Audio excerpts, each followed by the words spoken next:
You finally meet someone and you're vibing very well. But then suddenly...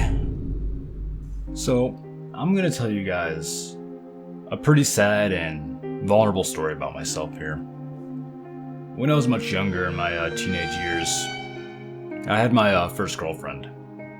And we ended up dating for nearly a year.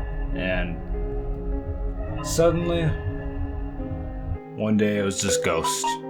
Cut off all contact. She blocked me on everything without saying a word.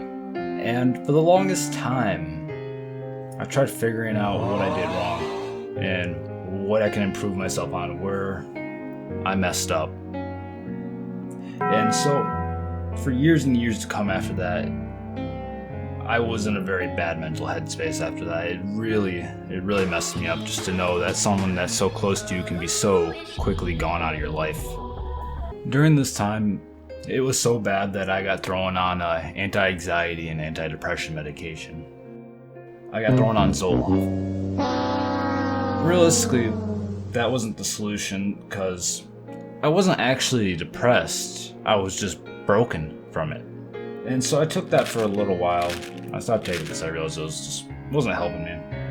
And I ended up getting into some trouble with the law. And just down a dark path, to be honest with you. And after all that, I finally got back to a place where I'm progressing. And this is why ghosting is horrible.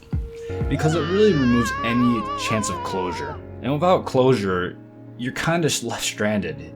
And while I know this is a minute case, it isn't the majority of times where ghosting is applicable, it doesn't really make the hurt much less.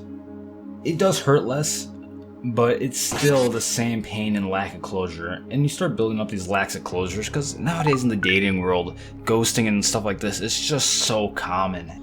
It's infuriating, to be honest with you. It's just brutal because it's just disrespectful at the base level. And I did a poll on YouTube, and so far the results are about 95% agree that they would rather be told directly that the person's not interested than having them go ghost. The truth hurts less than not telling them anything. And so at the end of the day, just treat people with respect, people prefer honesty over nothing. And if you're looking for another video to watch, feel free to click right here.